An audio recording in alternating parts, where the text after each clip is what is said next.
എന്തൊക്കെയാണ് നാം ഇവിടെ ചെയ്തു കൂട്ടുന്നത്? എവിടേക്കാണ് നാം പോകുന്നത്?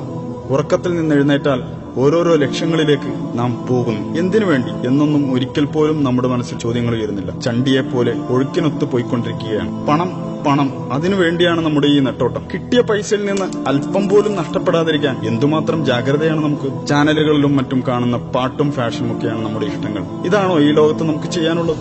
ഇങ്ങനെയാണോ ജീവിതം മുന്നോട്ട് പോകേണ്ടത്? ടെൻഷനും സമ്മർദ്ദവും കൂടുന്നത് മദ്യം കുടിച്ചാൽ ഇല്ലാതാകുമെന്നാണ് ആളുകളുടെ ധാരണ. ചിലരാകട്ടെ എപ്പോഴും പാട്ട് കേട്ട് ആസ്വദിച്ചുകൊണ്ടിരിക്കുന്നു. മദ്യവും മയക്കുമരുന്നും സെക്സും റോക്കും ജീവിതത്തിന് ആനന്ദലഹരി നൽകുമെന്നാണ് പലരും വിചാരിക്കുന്നത്. ഇതാണോ ജീവിതം?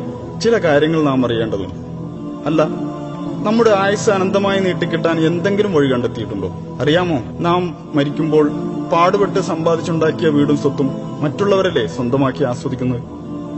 കുഴിമാടത്തിൽ അടക്കം ചെയ്യപ്പെടും മുമ്പ് ചില സംഗതികൾ അറിഞ്ഞിരിക്കുന്നത് നല്ലതാണ്. മരണമെത്തിയാൽ ഇതുവരെ ചെയ്തു കൂട്ടിയ തെമ്മാടിത്തരങ്ങളും കുറ്റങ്ങളും തിരുത്തി നല്ല മനുഷ്യനായി ജീവിക്കാമെന്ന ആഗ്രഹം നടക്കില്ലെന്നറിഞ്ഞോളൂ. ഇത് ജീവിതത്തിലെ നിർണായക ചോദ്യമാണ്. ഇതിന് ഇവിടെ നിന്ന് ഇപ്പോൾ തന്നെ ഉത്തരം കണ്ടെത്താനുള്ള ശ്രമമാണ്. എന്താണ് നാം ഇവിടെ ചെയ്തുകൊണ്ടിരിക്കുന്നത്? ജീവിതത്തിന്റെ ലക്ഷ്യം എന്താണ്? ഇവിടെ എങ്ങനെയാണ് നാം എത്തിച്ചേർന്നത്? ഇത്ര പെർഫെക്റ്റായി നമ്മെ സൃഷ്ടിച്ചതാരാണ്? മരിച്ചു കഴിഞ്ഞാൽ ഈ ശരീരത്തിന് എന്താണ് സംഭവിക്കുന്നത്? ഈ ലോകത്ത് തന്നെ മറ്റൊരു ജീവിതം കൂടി സാധ്യമാകുമോ? ഈ ചോദ്യങ്ങൾക്കൊന്നും നമുക്ക് മറുപടിയില്ല. കാരണം ഇതിന്റെ ഉത്തരം അന്വേഷിച്ച് തലമുണ്ടാക്കേണ്ട കാര്യമില്ലെന്നാണ് നമ്മുടെ വിചാരം. പ്രകൃതിയിൽ ഇങ്ങനെ ഓരോന്നും ഉണ്ടാകുന്നു, അതുപോലെ നമ്മളും. ഇതെല്ലാം സ്വാഭാവികമല്ലേ? ഇങ്ങനെയൊക്കെയാണ് നിങ്ങൾ കരുതുന്നതെങ്കിൽ ഞാൻ ചോദിച്ചോട്ടെ, താങ്കൾ തനിയെ ഉണ്ടായതാണ്? അതല്ല യാതൊരുവിധ ന്യൂനതകളുമില്ലാതെ മറ്റെവിടെയും കാണാത്ത വിധം പരിപൂർണമായ ഘടനയിൽ നിങ്ങളെ സൃഷ്ടിച്ചതിനു പിന്നിൽ ഒരു അഭൗതിക ശക്തിയുണ്ടോ? അറിയാമോ, ഏറ്റവും ഉന്നതമായ നിർമ്മാണ കലയുടെ ജീവരൂപമാണ് താങ്കൾ. മനുഷ്യ സൃഷ്ടിപ്പിലുള്ള സവിശേഷമായ ബുദ്ധി വൈഭവം തന്നെ മതി അത് മനസ്സിലാക്കാൻ. നോക്കൂ, മനുഷ്യന്റെ കണ്ണിനകത്തുള്ള ടെക്നോളജിയോട് തുലനം ചെയ്യാൻ കഴിയുന്ന ക്യാമറ ഈ ലോകത്തില്ല. തലച്ചോറിനോളം പോകുന്ന ഒരു കമ്പ്യൂട്ടറും ഈ ഭൂമുഖത്തില്ല. ഇത്രയും തികവാർന്ന അവയവങ്ങളുണ്ടായിട്ടും ലോകത്തുള്ള മനുഷ്യർ ഒന്നിച്ചു പരിശ്രമിച്ചിട്ട് നിസ്സാരമായ ഈച്ചയെങ്കിലും സൃഷ്ടിക്കാനായോ? നാം ഒന്നുമില്ലായ്മയിൽ നിന്ന് സൃഷ്ടിക്കപ്പെട്ടവരല്ല എന്ന് നമ്മെ ബോധ്യപ്പെടുത്തുന്ന എത്രയെത്ര സംഗതികളാണ് നമുക്ക് മുന്നിലുള്ളത്. എന്നിട്ടതെല്ലാം യാതൊരു കൂസലുമില്ലാതെ നിഷേധിച്ചു തള്ളുകയാണ് നാം. 0+0=1 എന്ന് നമുക്ക് ഒരിക്കലും ഉത്തരം കിട്ടുകയില്ല. 0+0=0 എന്നേ ഉത്തരം ലഭിക്കൂ. 1 എന്ന ഉത്തരം ലഭിക്കില്ല.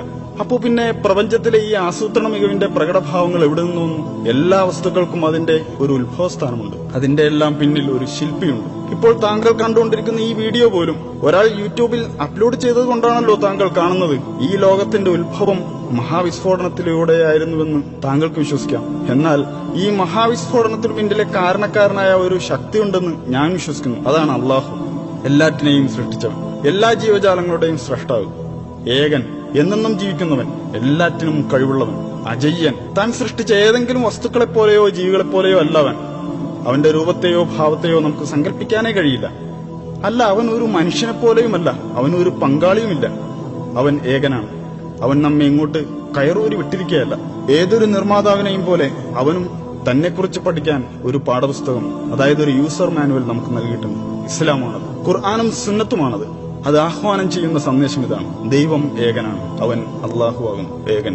അവന് ആരുടെയും ആശ്രയം വേണ്ട. പ്രപഞ്ചത്തിലെല്ലാം അവനെ ആശ്രയിക്കുന്നു. അവന് മക്കളൊന്നുമില്ല, അവൻ ആരുടെയും സന്താനവുമല്ല. ഒട്ടും തന്നെ വൈരുദ്ധ്യങ്ങളില്ലാത്ത ഒരു ഗ്രന്ഥം, ശാസ്ത്രത്തിലും ചരിത്രത്തിലുമുള്ള വിസ്മയങ്ങളെ നമുക്കറിയിച്ചു തന്ന ഗ്രന്ഥം. ഓർക്കണം, 1400 വർഷങ്ങൾക്ക് മുമ്പ് അതൊക്കെ നമുക്ക് വെളിപ്പെടുത്തിയതാണ്. മനുഷ്യഭ്രൂണത്തെക്കുറിച്ച് കൃത്യമായ വിവരണം നൽകിയിട്ടുണ്ടതിൽ. ആ വിവരങ്ങളൊന്നും അന്നത്തെ ശാസ്ത്രലോകത്തിന് കണ്ടെത്താൻ കഴിയാത്തതായിരുന്നു. The descriptions of the human embryo in the Quran cannot be based on scientific knowledge in the 7th century. ഭൂമിയിൽ പർവ്വതങ്ങൾ ആണികൾ പോലെ ഉറപ്പിച്ചു നിർത്തിയിരിക്കുകയാണെന്ന് അത് വെളിപ്പെടുത്തുന്നു. 2 സമുദ്രങ്ങളെ കൂട്ടിച്ചേർത്തതും അവൻ തന്നെയാകുന്നു. ഒന്ന് രുചികരമായ തെളിനീർ, മറ്റേത് ചവർപ്പാർന്ന ഉപ്പുനീരും. രണ്ടിനുമിടയിൽ ഒരു മറയുണ്ട്. അവ കൂടിക്കലരുന്നത് വിലക്കുന്ന ഒരു തടസ്സം. രാപ്പകലുകൾ ഉണ്ടാക്കിയതും സൂര്യചന്ദ്രാദികളെ സൃഷ്ടിച്ചതും അള്ളാഹു മാത്രമാകുന്നു. ഒക്കെയും ഓരോ ഭ്രമണപഥങ്ങളിൽ നീന്തിക്കൊണ്ടിരിക്കുകയാകുന്നു. ആകാശത്തെ നാം നമ്മുടെ ശക്തിയാൽ സൃഷ്ടിച്ചു. നാം അതിനെ വികസിപ്പിച്ചുകൊണ്ടിരിക്കുകയാണ്. പ്രപഞ്ചം അതിദ്രുതം വികസിച്ചുകൊണ്ടിരിക്കുകയാണെന്ന് ഇപ്പോഴിതാ ശാസ്ത്രജ്ഞർ കണ്ടെത്തി കഴിഞ്ഞിരിക്കുന്നു. അള്ളാഹു എല്ലാ ജീവജാലങ്ങളെയും വെള്ളത്തിൽ നിന്ന് സൃഷ്ടിച്ചു. അവയിൽ ഉദരത്തിന്മേൽ ഇഴയുന്നവയുണ്ട്, ഇരുകാലിൽ നടക്കുന്നവയുണ്ട്, 4 കാലിൽ ചരിക്കുന്നവയുമുണ്ട്. അള്ളാഹു അവൻ ഇച്ഛിക്കുന്നത് സൃഷ്ടിക്കുന്നു. അവൻ എല്ലാ കാര്യത്തിനും കഴിവുറ്റവനാണ്. ഫറോവയുടെ ജഡം എല്ലാ കാലത്തേക്കുമുള്ളവർക്ക് ദൃഷ്ടാന്തമായി ഇന്നും നമ്മുടെ മുന്നിലുണ്ട്. ഇന്നും നിന്റെ ജഡം മാത്രം നാം രക്ഷപ്പെടുത്തും, പിൻതലമുറകൾക്ക് ഒരു ദൃഷ്ടാന്തമാകേണ്ടതിന്. റോമക്കാർ അടുത്ത ഭൂപ്രദേശത്ത് പരാജിതരായിരിക്കുന്നു. റോമക്കാർ പരാജിതരായ സ്ഥലം കണ്ടുപിടിക്കപ്പെട്ടിരിക്കുന്നു. റോമയേക്കാൾ താഴ്ന്ന പ്രദേശമായ ചാവുകടലിന്റെ ഭാഗത്തായിരുന്നു അവർ പരാജയപ്പെട്ട യുദ്ധം നടന്നത്. തെറിക്കുന്ന ഒരു ദ്രാവകത്തിൽ നിന്നാണ് മനുഷ്യൻ സൃഷ്ടിക്കപ്പെട്ടിട്ടുള്ളത്. അത് അവന്റെ നട്ടെല്ലിനും വാരിയെല്ലുകൾക്കും ഇടയിൽ നിന്ന് ഉത്ഭവിക്കുന്നു. 1400 വർഷങ്ങൾക്ക് മുമ്പ് ഇറക്കപ്പെട്ടതുപോലെ തന്നെയാണ് ഈ വാക്കുകൾ ഇപ്പോഴും. ഒരു മാറ്റവും വന്നിട്ടില്ല.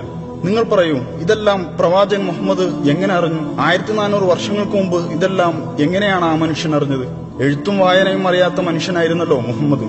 എന്നാൽ അദ്ദേഹത്തിന്റെ അടുക്കൽ ദൈവത്തിങ്കിൽ നിന്നുള്ള മാലാഖ സത്യസന്ദേശവും കൊണ്ട് ചെന്നിരുന്നു.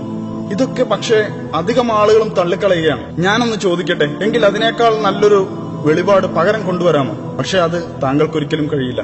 നിങ്ങൾ അള്ളാഹുവിനെ അവന്റെ ദൂതനെയും പരിഹസിക്കുകയും നിഷേധിക്കുകയും ചെയ്യുകയാണോ? മുഹമ്മദിന് എഴുത്തും വായനയും അറിയില്ലല്ലോ, പിന്നെങ്ങനെയാണ് ആ മനുഷ്യന് ഒരു ദീൻ തന്നെ സ്ഥാപിക്കാൻ കഴിയുക എന്നാണ് അവർ ചോദിക്കുന്നത്. മുൻകാല വേദഗ്രന്ഥങ്ങളെയും ദിവ്യ വെളിപാടുകളെയും നിങ്ങൾ അവഗണിക്കുന്നു. പിന്നെ ഈ ലോകത്ത് നാം നമ്മുടെ ഇഷ്ടത്തിനൊത്ത് ജീവിക്കുക, നമ്മുടെ വികാരങ്ങൾ പൂർത്തീകരിക്കുക, ഇത് തന്നെ ജീവിതം. ഇവിടെ തന്നെ ജീവിച്ച് ഇവിടെ തന്നെ മരിക്കും. കുഴിമാടത്തിൽ എല്ലൊക്കെ നുരുമ്പി ദ്രവിച്ച് മണ്ണായ ശേഷം രണ്ടാമതും ജീവിക്കുമെന്നോ? എന്തൊക്കെ വിഡ്ഢിത്തമാണ് ഈ പറയുന്നത്? കാണുന്ന ഈ ഒരു ജീവിതം മാത്രമേ ഉള്ളൂ. എന്നാൽ താങ്കൾ ഓർക്കണം, കടുത്ത വേനലിൽ കരിഞ്ഞുണങ്ങുന്ന ചെടികൾ തൊട്ടടുത്ത മഴയോടെ രണ്ടാമതും ജന്മം കൊള്ളുന്നില്ലേ? അള്ളാഹു ഇക്കാര്യം ഉറപ്പിച്ചു പറയുന്നുണ്ട്. അവൻ നമ്മോടും ഇതുതന്നെയാണ് ചെയ്യാൻ പോകുന്നത്.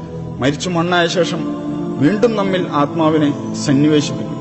നിങ്ങൾ അള്ളാഹുവിനെ നിഷേധിക്കുന്നത് എങ്ങനെ? നിർജീവരായിരുന്ന നിങ്ങൾക്കവൻ ജീവൻ തന്നു. പിന്നീട് അവൻ തന്നെ നിങ്ങളെ മരിപ്പിക്കുകയും പിന്നെയും ജീവിപ്പിക്കുകയും ചെയ്യുന്നു.